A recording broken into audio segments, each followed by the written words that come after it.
Allá. Listo, entonces ya me presentaron, mi nombre es Sofía Cardona, soy interna menor, les vengo a presentar el tema derrame pleural. Entonces, primero que vamos a ver un poco de definición de epidemiología, fisiopatología, presentación clínica, la clasificación en etiología, seguimos con diagnóstico y finalmente el manejo de las conclusiones.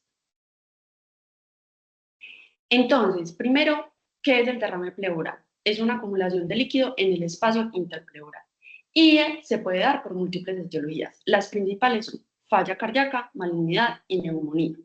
Y el derrame puede ser unilateral o bilateral. Hablando un poquito más de epidemiología, se estima que dan 1.5 millones de casos al año en Estados Unidos. Y muy importante mencionar que cuando se presenta un derrame pleural con pues, la patología subyacente, aumenta su mortalidad. Entonces, por ejemplo, en falla cardíaca, cuando se presenta el derrame, en un año la mortalidad es del 50%, en síndrome nefrótico del 47%. Y en el caso de malignidad, a partir de que se presenta el derrame, la supervivencia estimada es de 4 a 7 meses, como podemos ver, muy cortica. Ahora, dentro de la fisiopatología, el espacio pleural es aquel que está entre la pleura parietal y la pleura visceral. La visceral recubriendo los pulmones y la parietal recubriendo la pared torácica. Y a su vez la pleura está recubierta por células mesoteliales, que son células metabólicamente activas que también producen ciertas sustancias como el óxido nítrico, el ácido hialurónico, entre otras. Ahora, fisiológicamente, es normal que haya cierta cantidad de líquido dentro del espacio pleural. Se estima que 0,1 mililitros por kilo. Y esta cantidad de líquido depende de ese balance entre las presiones hidrostática y oncótica dentro de la circulación sistémica, la circulación pulmonar y el espacio pleural. De acuerdo a esto, hay múltiples causas por las que se puede alterar ese equilibrio y puede haber un aumento del líquido en el espacio. Entonces, la primera, ¿cuál es? El aumento de la presión hidrostática en los capilares y en el espacio intersticial, como por ejemplo se da en la falla cardíaca congestiva, o por una disminución de la presión oncótica en los capilares, como en la hipoalbuminemia del síndrome nefrótico, o porque hay un aumento en la permeabilidad de los vasos y de la membrana pleural, que suele pasar cuando en infecciones y en malignidad. También se puede dar por una obstrucción del drenaje linfático, pues recordemos que el sistema linfático es lo que se encarga de absorber todo ese líquido, entonces si se obstruye, pues se va a acumular. Y esto es común en los casos de malignidad. Otra causa que es menos común y que no la puse ahí en la presentación es la entrada de líquido externo, como por ejemplo en el urinotórax. Listo, hablemos de la presentación clínica. Entonces, estos pacientes pueden ser asintomáticos o sintomáticos. Y cuando son sintomáticos, los síntomas típicos son disnea, tos y dolor torácico pleurítico. Listo. Aquí tenemos que entender que la disnea que se da propiamente por el derrame pleural no es que el paciente esté hipoxémico, sino más bien es un problema mecánico, porque el diafragma va a ser empujado caudalmente y eso altera la relación entre tensión y longitud. Listo. Al examen físico, ¿qué vamos a ver? Entonces, en la inspección podemos observar asimetría en la expansión o signos de dificultad respiratoria. En la palpación, disminución del frémito.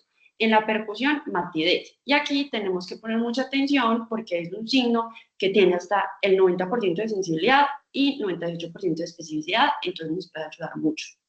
Y en la auscultación se ha descrito egofonía, pero realmente esto es muy poco común. Lo que más vamos a notar es una abolición o una disminución en el murmullo vesicular, en pues, la parte donde está el derrame. Ahora, de acuerdo a la etiología del derrame, se van a presentar también otros síntomas y signos adicionales. Entonces, por ejemplo, si es una falla cardíaca, vamos a tener historia de ortopnea, de ventonea, de disminución en la clase de funcional, edema periférico en miembros inferiores, puede haber edema pulmonar, ingurgitación yugular.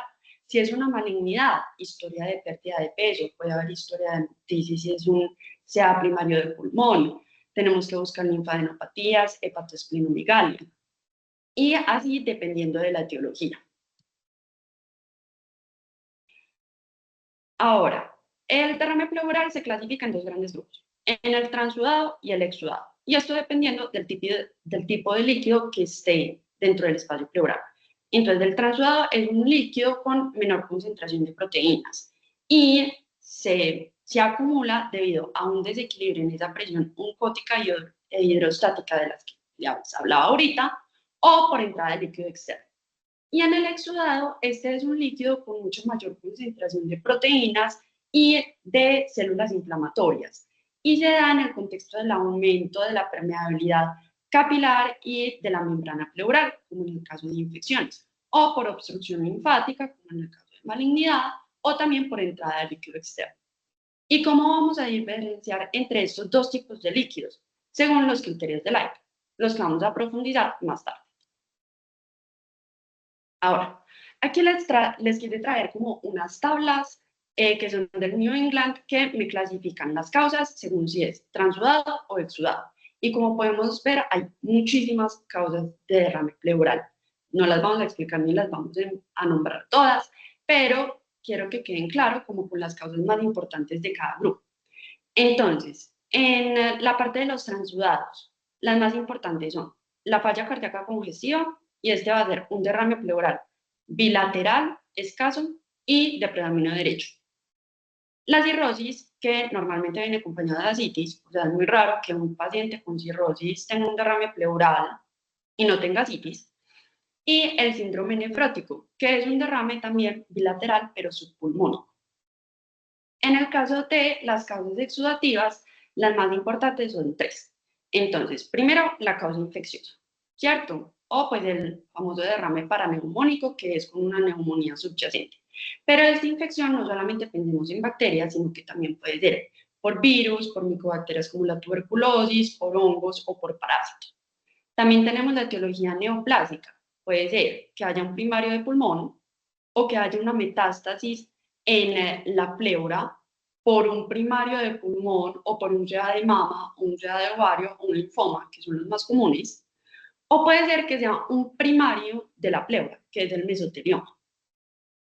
Y por último tenemos el que está asociado a las enfermedades del tejido conectivo, como lo son el lupus eritematoso sistémico, la artritis reumatoide, el síndrome de Sjögren, entre otros.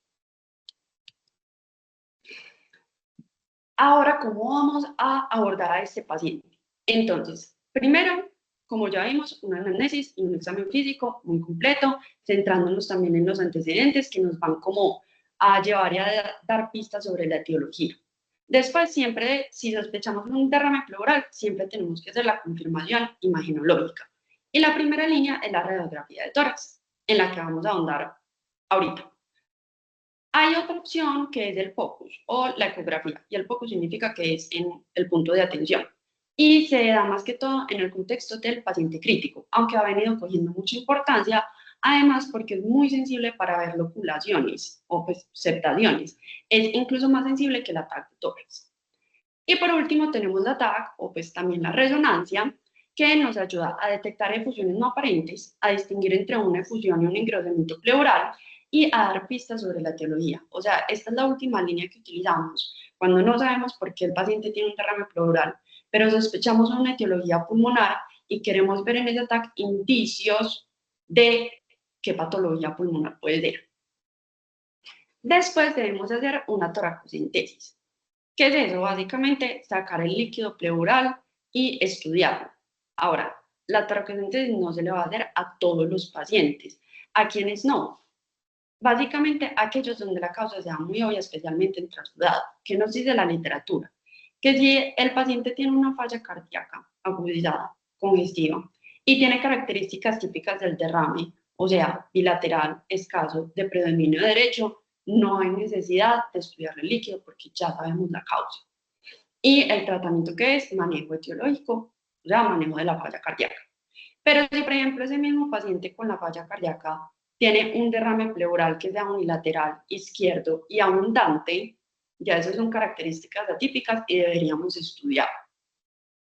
Otra cosa importante es que no se debe extraer grandes cantidades siendo más de 1500 cc, porque puede dar un edema pulmonar expaco, que es un edema pulmonar que se da por el cambio de presiones tan súbitos en la cavidad torácica. Lo mínimo que debería sacar es de 50 a 60 mililitros para poder estudiarlo bien, También no se recomienda extraer todo porque de pronto más tarde vamos a necesitar pruebas adicionales y pues si sacamos todo el líquido no vamos a tener más sustrato. Y ojalá que sea guiado por ecografía. ¿Por qué? Porque esto disminuye el riesgo de punción de órgano, entonces disminuye el riesgo de neumotórax, aumenta la probabilidad de éxito en el primer intento y disminuye la estancia hospitalaria. También la toracocentesis está contraindicada en ese paciente que tenga una infección en la piel en el sitio pues, de la punción. Bueno, además de estudiar el líquido pleural, también tenemos que pedir unos exámenes en suero básicos que son proteínas, LDH y glicemia. ¿Por qué? Porque esto nos van a ayudar a hacer una comparación y son súper importantes para los criterios de la ya vamos a ver. Por último, hay otras medidas más invasivas cuando no tenemos idea de cuál es el diagnóstico y necesitamos unas pruebas diagnósticas mucho más invasivas, que son, por ejemplo, la broncoscopia y la biopsia pleural percutánea. Listo. Entonces, en la radiografía de tórax, normalmente tomamos el AP y el lateral, y dependiendo de la proyección, voy a necesitar cierta cantidad de líquido para poder ver una alteración en la imagen. En la proyección AP necesito por lo menos 175-200 cc, y es lo que nos va a dar el signo del menisco, que es básicamente el borramiento del ángulo costopremio. En la imagen de la derecha pueden verlo un poco más sutil, en la imagen de la izquierda pues es muy evidente. En bipedestación perolateral se necesitan 50-75 cc, y en decúbito lateral es la proyección más sensible y solo se necesitan 10 cc, y nos ayuda porque si hay más de 1 centímetro significa que es susceptible de drenaje. En decúbito supino también se necesitan 175-200 cc de líquido. Aquí les quise traer unas imágenes de cómo se vería un derrame pleural en diferentes proyecciones, ¿cierto? Porque no siempre se ve igual. Entonces, en decúbito supino vamos a ver lo que se conoce como el pelo pleural, que como podemos ver en las bases es mucho más opaco y se va volviendo como translúcido. Ya en la imagen del centro tenemos el signo de la roca de Gibraltar, que básicamente se da con el derrame subpulmón. Entonces, es normal que haya una elevación del diafragma pues en el hemitórax derecho leve, de 1 a 2 centímetros, pero como podemos ver acá, está muchísimo más elevado. Entonces, eso también es indicativo de derrame. Y en la última imagen de la derecha, podemos ver un derrame pleural loculado, ¿cierto? Que significa que está contenido entre membranas y el fluido no está libre como por todo el espacio pleural. Listo, ahora hablemos de ese líquido y qué voy a estudiar en el líquido pleural. Las características que siempre tengo que pedir y siempre tengo que tener en cuenta son las macroscópicas, el conteo celular diferencial, el pH, aunque este no siempre está disponible porque hay que pasar el líquido por una máquina de gases, las proteínas, LDH y glucosa. Estas últimas tres, súper importante recordar que hay que pedirlas también séricas. Ya después, según la sospecha diagnóstica, pido exámenes adicionales. Entonces, por ejemplo, si estoy sospechando una TB, el Nielsen. Si estoy sospechando un paraneumónico, le pido el gramión cultivo. Una pancreatitis, amilasa. En caso de que esté sospechando un kilotórax, los triglicéridos. Y en malignidad, súper importante siempre recordar que hay que pedir citología. Ahora ya los famosos criterios de Light. Entonces, estos me van a ayudar a diferenciar, como les había dicho, entre un transudado y un exudado. Solo necesito que uno de los criterios se cumpla para que clasifique como exudado. Y recordemos que el exudado es un líquido rico en proteínas. Entonces los criterios son que las proteínas pleurales divididas las proteínas séricas sean mayor de 0,5, que la relación del LDH pleural y el LDH sérico sea mayor a 0,6 y que el LDH pleural sea más de 2/3 el límite superior normal del sérico.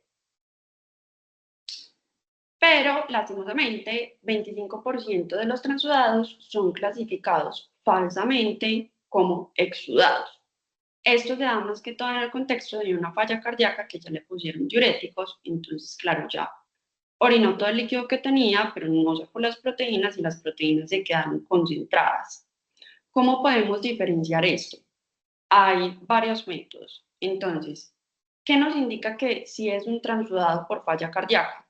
Que el NT-proBNP en el suero está más de 1500, o que las proteínas en suero sean más de 3,1 gramos por decilitro que en la pleura, o que la albúmina sea más de 1,2 que en el líquido pleural. Ahora, también podemos utilizar los criterios de Lye modificados, en los que se tiene que cumplir uno de los criterios de Lye, los comunes, los corrientes, y cualquiera de los dos que les voy a mencionar. Que haya un colesterol pleural mayor de 45 o proteínas pleurales más de 3. Esto nos indica que realmente sí es un exudado. Con las características macroscópicas también nos pueden indicar un diagnóstico, por ejemplo, si lo que vemos es orina, pensamos en un orinotórax, si es un líquido con un olor muy putrefacto, entonces escriben que pensemos mucho más en un empyema por anaerobios, si es un líquido como lechoso, un kilotórax o un pseudokilotórax, si hay partículas de comida, una cosa muy rara, pues que es mucho menos común, que es la perforación esofágica, o si el líquido se ve como bilioso, pensemos en una fístula biliar. También quiero dejar muy claro algunas definiciones que son importantes en el contexto de derrame paraneumónico, que es el que se da pues, con una neumonía subyacente, y es el derrame complicado. ¿Este qué significa? Que ese líquido está infectado con bacterias o algún otro microorganismo. Y tiene criterios bioquímicos y también el empiema. Entonces, los criterios bioquímicos, ¿cuáles son? Un pH pleural, pues en el líquido pleural, menor o igual a 7,2, glucosa menor o igual a 45 miligramos por decilitro, o LDH mayor o igual a 1000. Y el criterio del pH es el más importante, ya vamos a ver por qué. Y el empiema no necesariamente se da en el contexto de una neumonía, sino que, ¿qué significa? Que haya pus o un gram positivo o un cultivo positivo. Y se puede dar también en el contexto, por ejemplo, de trauma, ¿cierto? Eso me recuerda mucho a un caso que tuve la oportunidad de ver en el MUA, en donde un paciente tuvo un trauma cerrado de tórax. En ese momento tuvo un hemotórax, al parecer muy pequeño como para que clasificara para drenaje, pero ese coágulo se quedó ahí, nunca se reabsorbió, se infectó, ¿cierto? Entonces se volvió un empiema que además estaba loculado, entonces tuvieron que entrar por toracoscopia, que es básicamente como una laparoscopia, pero en el tórax. Y tuvieron que decorticar toda esa zona y limpiar todo ese espacio pleural. Ahora tenemos que tener en cuenta que no solamente el empiema me va a bajar el pH, sino que hay unos diagnósticos diferenciales, como las efusiones reumatoides, las efusiones por malignidad muy avanzada, como el mesotelioma, o la contaminación con anestésicos locales o heparinas. Entonces, siempre es muy importante no solamente ver los resultados bioquímicos, sino correlacionar eso con el contexto clínico del paciente. También podemos pedir otros estudios adicionales según nuestra sospecha diagnóstica, ¿cierto? Entonces, el colesterol, si está mayor de 200, es criterio diagnóstico de 2 kilotórax. Triglicéridos mayor de 110 kilotórax. Y una relación de creatinina pleural sobre creatinina sérica mayor de 1 nos indica un urinotórax. Aquí quiero hacer una aclaración y una diferenciación entre el pseudokilotórax y el kilotórax. Entonces, el kilotórax, ¿por qué se da? Por una obstrucción de los conductos linfáticos, ¿cierto? Normalmente el conducto torácico se acumula la linfa que es rica en kilomicrones y se da la mayoría de veces en contexto de malignidad o en contexto pues, de un postquirúrgico de una cirugía torácica o cardíaca. Pero el pseudokilotórax se llama así es porque el líquido se ve muy parecido al del kilotórax, o sea, como blanco lechoso, pero tiene una etiología muy diferente. O sea, es por derrames pleurales que son crónicos, que son inflamatorios, esas células se ligan y liberan colesterol. Entonces, por ejemplo, en el caso de un derrame pleural crónico por tuberculosis o por artritis reumatoidea, en esos casos es que se ve. Con respecto al conteo de células diferenciales, si tenemos más de 10.000 leucocitos, debemos pensar o en un paraneumónico, pancreatitis o lupus eritematoso sistémico. Si son más de 50.000, se nos reducen mucho más los diagnósticos diferenciales y debemos pensar en un derrame complicado o pues un NPN. Si hay un predominio de linfocitos, o sea, más del 50%, hay otras cosas que lo pueden causar, pero lo que tenemos que tener en mente más que todo es malignidad y tuberculosis, especialmente si es más del 85%. Y si hay predominio de neutrófilos, pensamos más en un paraneumónico o embolismo pulmonar. Respecto a la citología recuerden que la usamos en caso de que estemos sospechando malignidad y tiene una sensibilidad de aproximadamente el 60%. Y si se repite el estudio, de hasta el 75%. También dependiendo del tipo de cáncer que sea, va a tener una distinta sensibilidad, como podemos ver en la presentación. Con la glucosa. Hablamos de que la glucosa está consumida cuando en el líquido pleural está por debajo de 60 miligramos por decilitro o por debajo de 2/3 la sérica. Y esto se puede dar o en emfisema, o pues paraneumónico complicado, o en malignidad, o en una patología autoinmune como el LES, o muy raro, en ruptura esofágica. Ahora, aquí les traigo unos puntos como muy generales del manejo, porque obviamente, según la etiología de ese derrame, el manejo va a cambiar. Pero lo primero que tenemos que tener en cuenta es que especialmente en el caso de los transudados, y realmente también de muchos exudados, el manejo es etiológico, ¿cierto? Entonces, si tengo un paciente con una falla cardíaca agudamente descompensada, que tiene un derrame pleural, pues trato esa falla cardíaca. También está la opción de la toracocentesis terapéutica. Recordemos, no se puede sacar más de 1500 cc de toracostomía, que es el tubatórax, y está indicado más que todo en el derrame pleural complicado. De la decorticación, que como les expliqué ahorita, se hace por toracoscopia y es más cuando ese derrame pleural está loculado. Y cuando ese derrame pleural es residuante, como por ejemplo en el caso de malignidad, pues que la malignidad no se va a curar. Entonces podemos aplicar unas medidas un poco más permanentes como la pleurodesis o el catéter tunelizado implantable. Aquí están algunas generalidades con respecto a tórax para los que todavía no han pasado por noveno. En noveno en cirugía van a ver cómo poner el tubo. Entonces, ¿dónde se pone? En el cuarto o quinto espacio intercostal con línea axilar anterior. Aquí podemos ver el triángulo de seguridad. La incisión se tiene que hacer en la parte superior de la costilla inferior. ¿Por qué? Porque en la parte inferior de la costilla está el paquete vasculonervioso y pues para no dañar. Y se inserta el tubo en dirección posterior superior. Después de que se fija, se conecta la trampa de agua. Ahora, en general, ¿yo cuándo lo retiro? Cuando hay un drenaje de menos de 200 cc en 24 horas, cuando el fluido ya es ceroso, pues ya no es osmático, ya no es purulento, cuando hay una reexpansión pulmonar completa y, claro, la mejoría sintomática del paciente.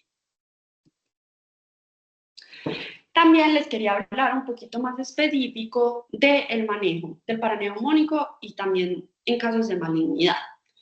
Entonces, en el paraneumónico, a todos, ¿qué les vamos a hacer? Antibiótico-terapia, profilaxis, toma de hemocultivos y ecografía para ver si ese derrame está loculado o no.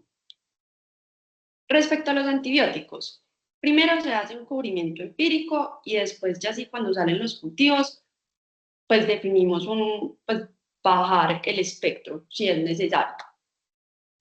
Y ese cubrimiento empírico tiene que estar como en concordancia a si es una neumonía adquirida en la comunidad o si es una neumonía adquirida en el hospital. Que recordemos que adquirida en el hospital es cuando lleva más de 48 horas hospitalizado o cuando lleva menos de 7 días desde el alta. Entonces, si es una ANAC, tenemos que cubrir principalmente Streptococcus pneumoniae y anaerobios. Entonces, tenemos dos opciones. Le ponemos cefalosporinas de tercera generación más metronidazol o un beta-lactámico más un inhibidor de beta-lactamasa, como por ejemplo ampicilina. En el caso de adquirido en el hospital, tenemos que descubrir el estafilococo meticilino resistente, gram negativos, incluyendo las de automona y anaerobios. Tenemos también dos opciones ahí, o piptazo más vincomicina, que es como lo que he visto que se utiliza más, o vancomicina más metronidazol más una cefalosporina que sirva contra pseudomonas como el CPP. Que nunca utilizamos aminoglicósidos. ¿Por qué? porque estos no tienen una buena penetrancia en el espacio pleural. Y además, con el pH tan bajito, se desactivan también. Respecto a la duración y la vía, realmente no hay un consenso en cuánto debe durar la terapia, pero según las guías de la Sociedad Europea, mínimo 3 semanas. Mínimo 3 semanas y que los primeros 5 a 7 días sean terapia intravenosa. Y después ya pensamos si lo podemos cambiar a antibiótico terapia oral. Algo que me faltó decir muy importante es que cuando nosotros ya tenemos el cultivo y pues vamos a bajar el espectro del antibiótico, igualmente hay que cubrir anaerobios, porque los anaerobios no se cultivan bien. Entonces lo podemos tener y no detectarlo en el cultivo. Aquí les quiero traer una comparación entre las guías británicas y las guías de la Sociedad Europea sobre el derrame paraneumónico, especialmente el complicado, y cuáles son los criterios de drenaje. Entonces, las dos guías están muy de acuerdo en que cuando hay empiema, o sea, pus o gram positivo o cultivo positivo, se drena. Cuando hay un pH menor o igual a 7,2, también. Y cuando está loculado, como ya les dije, no se pone tubotórax, pero se hace toracoscopio. Ahora, el problema está cuando ese pH o está mayor de 7,2, pero igual está bajito, o no está disponible. Entonces, ¿qué nos dicen las guías británicas? Que si el pH está entre 7,2 y 7,4 y el LDH es mayor de 900, tenemos que considerar drenar, especialmente si hay una gran cantidad de fluido, si la glucosa está por debajo de 72, si tiene aceptaciones en la ecografía o en el caso de que le hayamos hecho una TAC contrastada que tenga un realce del contraste en la pleura. También nos dice que si hay ausencia de ese pH, no lo tenemos disponible, solo con la glucosa por debajo de 60 podríamos considerar pasarle el tubo a tórax, pero ahí es súper importante pues, ver también el contexto del paciente. Ahora, las guías de la Sociedad Europea son un poco más estrictos y nos dicen, vean, si no tienen disponibilidad del pH, tiene que tener una glucosa menos de 40 y un LDH más de 1000. Este es un mapa conceptual de la ATS donde nos explican el manejo del derrame pleural de origen maligno. Entonces, como les mencioné anteriormente, la expectativa de estos pacientes es más bien pobre. Y el manejo se centra más que todo en la mejoría de los síntomas de la disnea y en buscar esa expansión pulmonar. Primero tenemos que ver si el paciente está asintomático o no. Si está asintomático y realmente no necesitamos la toracocentesis para el diagnóstico, no la hacemos. Si está asintomático, sí le hacemos toracocentesis y de grandes volúmenes, no más de 1500, pero con los estudios que lo hicieron, los estudios pues, que mencionaban en la guía eran más o menos 506 de lo que drenaba. Y ahí ver si hay reexpansión pulmonar o no, y si hay mejoría de la disnea o no.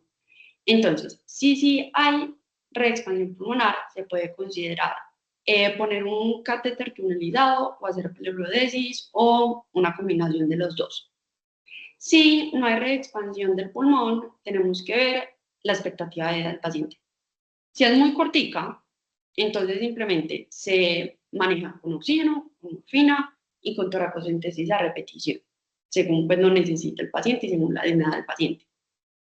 Si tiene una expectativa de vida un poco más alta, entonces pensamos solamente en el catéter tunelizado, porque si no hay expansión pulmonar, pues no podemos hacer una pleurodesis, porque no sé si lo había mencionado antes, pero la pleurodesis es básicamente pegar las dos pleuras mediante una reacción química que normalmente se hace por talco. Entonces, pues si no tienes si el pulmón no te reexpande, pues no puedes pegar las dos pleuras. Y también se considera el catéter en el caso de un derrame loculado. Ahora, si durante el tratamiento se infecta, pues hay una infección asociada al catéter, lo que nos dicen estas guías es que no es absolutamente necesario retirar el catéter, sino que puede intentar primero con antibiótico terapia solamente y ya el paciente no mejora, ahí sí retirarlo. Y hay que tener en cuenta que realmente la tasa de infecciones por catéter es solo del 2 al 4%. Por último, les quise traer este mapa conceptual que hice, que básicamente nos muestra el abordaje general de estos pacientes como para tener un esquema mental más organizado, pues de todo lo que acabo de decir. Y bueno, muchísimas gracias. Esta es la bibliografía que utilicé.